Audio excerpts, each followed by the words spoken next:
أعوذ بالله من الشيطان الرجيم بسم الله الرحمن الرحيم ইসলামী রাষ্ট্রের এমন একজন খলিফা ছিলেন যিনি নিজের ভাই বিপদে পড়া সত্ত্বেও অন্যায়ভাবে বাইতুল মাল থেকে এক কপর্দকও দেননি। আপনি কি জানেন তিনি কে? হ্যাঁ, তিনি হচ্ছেন আমিরুল মুমিনিন হযরত আলী ইবনে আবি তালিব রাদিয়াল্লাহু আনহু, যিনি ছিলেন মুসলিম জাহানের খলিফা।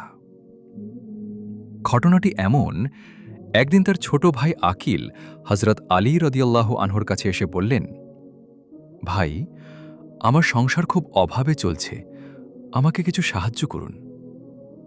হযরত আলী রাদিয়াল্লাহু আনহু তার ভাইকে বললেন, জনগণের সম্পদের কোষাগার বাইতুল মাল থেকে আমি তোমাকে এক কপর্দকও দিতে পারব না। মাসের শেষ পর্যন্ত অপেক্ষা করো, আমি আমার বেতন পেলে তা থেকে তোমাকে কিছু দিতে পারব। তখন আকিল বললেন, তাহলে আপনি আপনার বেতন অগ্রিম নিয়ে নিন।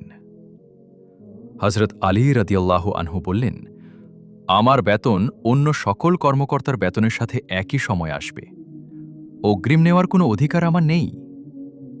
কিন্তু আকিল ছিলেন খুবই নাছোচোর বান্দা। তিনি আবার বললেন, ভাই, আমার সংসার চলছে না, যেভাবেই হোক আমাকে কিছু সাহায্য করুন।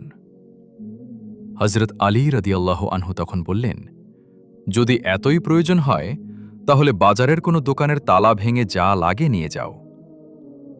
আকিল বিস্মিত হয়ে বললেন, এটা তো স্পষ্ট চুরি। তখন হযরত আলী রাদিয়াল্লাহু আনহু অত্যন্ত দৃঢ় কণ্ঠে বললেন, ঠিক তেমনি, আমি যদি এখন তোমাকে বাইতুল মাল থেকে কিছু দিই তাহলেও তা চুরি হবে, কারণ এটা জনগণের সম্পদ। তাদের অনুমতি ছাড়া আমি এর এক কণাও নিতে বা দিতে পারি না।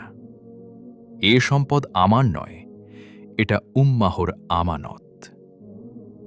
পরবর্তীতে আকিল মুয়াবিয়া ইবনে আবু সুফিয়ানের কাছে গেলে তিনি তাকে 100 দিরহাম দেন এবং মসজিদে দাঁড়িয়ে সকলকে জানাতে বলেন যে আলীর কাছে সাহায্য চেয়ে পাইনি, কিন্তু মুয়াবিয়ার কাছে চেয়ে পেয়েছি।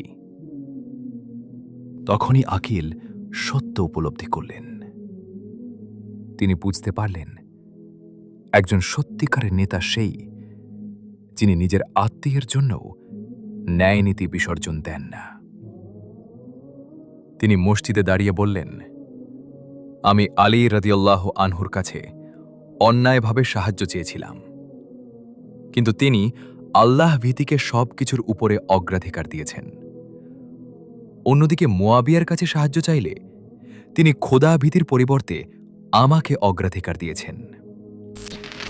এই ঘটনা থেকে আমরা শিখি, সত্যিকারের নেতৃত্বের মূল ভিত্তি হল আমানতদারিতা ও ন্যায় বিচার।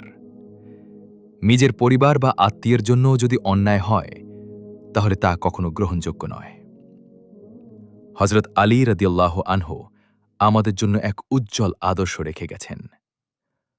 আল্লাহ আমাদের সকলকে ন্যায়ের উপর অটল থাকার তৌফিক দান করুন। আমিন।